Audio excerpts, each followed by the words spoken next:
निदा 110। दाऊद ने इस भजन को पवित्र मेरे दाहिने हाथ पर बैठ जब तक कि मैं तेरे शत्रुओं को तेरे चरणों की पुत्र और प्रभु यीशु से बात कर रहे हैं। प्रभु याहवे अडोनाय से कहते हैं, तू मेरे दाहिने हाथ पर बैठ जब तक मैं तेरे शत्रुओं को तेरे पांव की चौकी न कर दूं।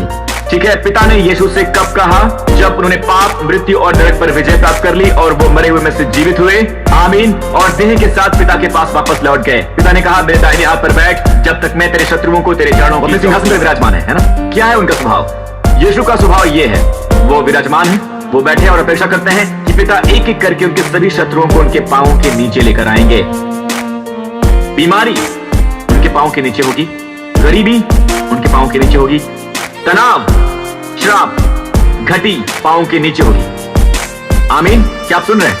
ठीक है, अब हम कहां पर हैं? हम मसीह के साथ बैठे हैं, हम मसीह की देह में हैं। तो परमेश्वर वास्तव में यीशु के पांव के नीचे हैं, मसीह के देह के पांव के नीचे हैं। यदि आप इफिसियों को पढ़ेंगे तो कहता है कि परमेश्वर हर चीज को उनके पांव के नीचे लाएंगे क्योंकि उनकी देह है, यानी कलीसिया। कितनी सुंदर बात है। तो ये हमारे पांव के नीचे आएगा तो आप अचानक पाएंगे कि आपकी समस्याएं अब और नहीं रहेंगी। अब ध्यान से सुनिए, मैं यही बात पवित्र आत्मा के द्वारा आप सबके सामने लाना चाहता हूं। परमेश्वर ने नहीं कहा कि जब तक तुम्हारे शत्रु नष्ट नहीं हो जाएंगे, जब तक तुम्हारे जीवन की सभी समस्याएं सुलझ नहीं जाएंगी, तब तक तुम विश्राम कर सकते हो। उन्होंने ये नहीं कहा। वो कहते हैं विश्राम करो पहले जब तक मैं बनाता हूं। क्या आप सुन रहे हैं दोस्तों? ये सामर्थ्य है, सामर्थ्य सत्य है। हम चाहते हैं हमारी समस्याएं सुलझ जाएं, तब हम कहते हैं कि हम बैठेंगे। यदि डॉक्टर मुझसे कहता है कि सब कुछ ठीक हो जाएगा, तब मैं बैठ जाता हूं, तब मैं विश्राम कर सकता हूं। ये विश्राम नहीं है, ये बैठना नहीं है, ये केवल मानव प्रतिक्रिया है और कुछ नहीं है। आमीन। और शैतान अग्नि को जागृत करना चाहता है। आप उन छोटी झाड़ियों की अग्नि को जानते हैं क्योंकि यहाँ प्रतिज्ञा की भूमि है। चलिए इस जगह को प्रतिज्ञा की भूमि मान लेते हैं। इस मंच से अंत तक बची हुई भूमि, यह है विश्राम की भूमि। और प्रभु आपसे कह रहे हैं, पुत्र मेरे विश्राम में प्रवेश करो, आओ मेरे विश्राम में कदम रखो। मेरे विश्राम में अपनी उलझी हुई समस्याओं और अपने शत्रुओं के साथ जो तुम पर आक्रमण कर रहे हैं, और आप अब भी अपने शत्रुओं के आक्रमण में हैं, तो मेरे विश्राम में कदम रखो।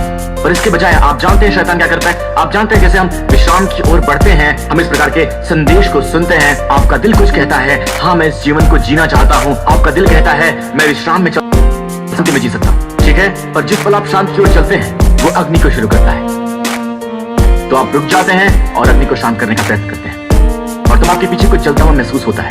आप पीछे मुड़कर देखते हैं कि उसने दूसरे को भी शुरू कर दिया है, और जैसे अग्नि बुझ रही है, जैसे ही अग्नि बुझ रही है, आप मुड़ते हैं, वहां दूसरी अग्नि है, आप अग्नि को बुझाते हैं, और जैसे ही ये अग्नि बुझती है, दूसरी फिर से शुरू हो जाती है, और आप जान नहीं पाते कि ऐसा क्या हो रहा है कि आप गोल गोल घूम रहे हैं। आप अग्नि के बाद अग्नि बुझाते ही चले जा रहे हैं, और आपने ध्यान दिया परमेश्वर ने बाहर लाया है पर अंदर ले जाने के लिए नहीं। आप में से कई लोग यीशु को ग्रहण करने के लिए विश्वासी हैं, पर आप में से कई लोग विश्वास करने के लिए विश्वासी नहीं है कि यीशु आपको बहुतायत, स्वास्थ्य और आशीष की भूमि तक ले जाएगा। आपके पास बाहर आने का विश्वास है, आपके पास अंदर जाने का विश्वास नहीं है। और मेरा यह प्रचार करने का इरादा है कि आज रात अविश्वास आपके दिल से, जब मनुष्य विश्राम करते हैं तो परमेश्वर कार्य करते हैं, हमारी देह को चंगा करते हुए। जब मनुष्य कार्य करता है,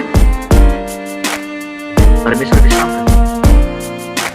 यह तभी होता है जब मनुष्य विश्राम करता है। परमेश्वर कहते हैं, मैं कार्य कर सकता हूं, ये मेरा कार्य है। कार्य कर होने से, बस केवल विश्राम करने से, केवल संतान होने से चंगाई आपकी है।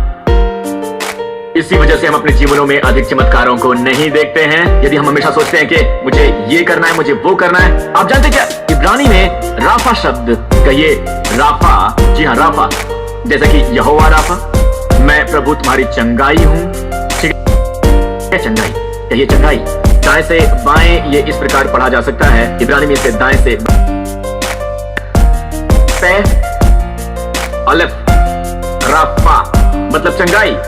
अब इस शब्द के शब्द साधन में या फिर इस शब्द की गहरी पढ़ाई इब्रानी के राफा से आता है, जिसका अर्थ है शांत रहो, मतलब रिलैक्स रहो।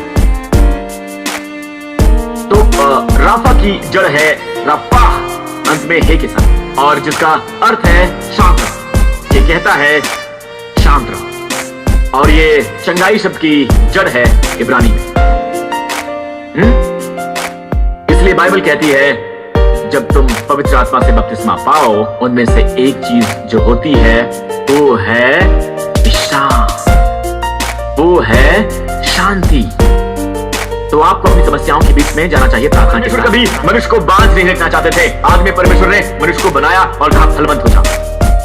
ठीक है, तो बांझपन श्राप का एक चित्र है। और क्या होता है, परमेश्वर स्त्री से कहते हैं यदि तुम्हें बढ़ना है, छुटकारा पाना है, यदि आपकी कंपनी बांझ है, यदि आपके लाभ बांझ है, तो परमेश्वर कह रहे हैं ये रहस्य है। वचन 2 वचन 3 आप उससे बाहर निकलेंगे, बढ़ने की तैयारी करिए। परमेश्वर कहते हैं बढ़ने के लिए तैयार हो जाओ, आपके कार्य के स्थान को बड़ा करो और कंपनी को बड़ा करो, फैल जाओ, क्योंकि आप इसे तोड़कर बाहर निकलने वाले हैं। एक बात के कारण जो आप करने वाले हैं, वो कहते हैं जय जयकार कर बांझ, जय जयकार कर बांझ। अब यदि आप परमेश्वर को नहीं जानते हैं तो आप सोचेंगे ये बहुत कठोर है एक बांझ स्त्री को गाने के लिए कहना। यदि आप उन्हें नहीं जानते, ये बहुत कठोरता है एक बांझ स्त्री को गाने के लिए कहना। पर अगर आप उन्हें जानते हैं तो वे ये कहना चाहते हैं यदि तुम आनंदित रहना आरंभ कर दोगी। आप जानते हैं जब डॉक्टर आपको कहते हैं आपके सभी टेस्ट के बाद आप ठीक हैं, कोई बीमारी नहीं है, आमीन, तो परमेश्वर चाहते हैं कि वो चाहते हैं कि आप जीवन का आनंद उठाएं समस्या के सुलझने से पहले। और आपके शत्रुओं को चरणों की चौकी बनाना किसकी जिम्मेदारी है? आपके स्वर्गीय पिता की। वो कहते हैं तुम बैठो विश्राम करो जब तक कि मैं। बाइबल हमसे कहती है कि चिंता मत करो, डरो मत, बिल्कुल भी मत डरो। परमेश्वर हमेशा कहते हैं डरो मत, डरो मत, डरो मत। 365 बार परमेश्वर यही कहते हैं कि डरो मत, डरो मत, हर एक दिन कहते हैं। पर क्या आप जानते हैं कि एक ही स्थान है जहां पर बाइबल कहती है कि भयभीत हो, और यह है इब्रानियों 4:1 में। इसलिए जबकि उसके विश्राम में प्रवेश करने की प्रतिज्ञा अब तक है, तो हमें डरना चाहिए, ऐसा ना हो कि तुम में से कोई भी जन उससे वंचित रह जाए। एक ही डर जिसे परमेश्वर कहते हैं डरो कि उस विश्राम में प्रवेश न करो, डरो जिसे तुम वंचित न रहो, डरो कि तुम शांति से वंचित न रहो। आप हमारे बारे में कुछ जानते हैं? सब बातें जो परमेश्वर से कहते हैं कि भयभीत ना हो, हम भयभीत होते हैं। पर एक बात के लिए वो कहते हैं भयभीत हो, पर हम भयभीत नहीं होते। और वो कहते हैं डरने के लिए कि आप विश्राम में नहीं है। जब आपके विश्राम पर प्रभाव पड़ता है, आप कहते हैं नहीं नहीं नहीं, आओ नरक, ऊंचा पानी, सुनामी, मैं इसे अपने विश्राम को छूने नहीं दूंगा, मेरे जूतों के बंद नहीं खुलेंगे, मैं हिम्मत नहीं हारूंगा, मैं बैठ जाऊंगा। इसका अर्थ ये नहीं कि कुछ नहीं होगा। परमेश्वर ने प्रतिज्ञा की है, जी हाँ, उन्होंने प्रतिज्ञा की है, बैठ जाओ जब तक कि मैं तुम्हारे शत्रुओं को तुम्हारे चरणों की चौकी ना कर दूं। यीशु के नाम में। और सभी लोगों ने कहा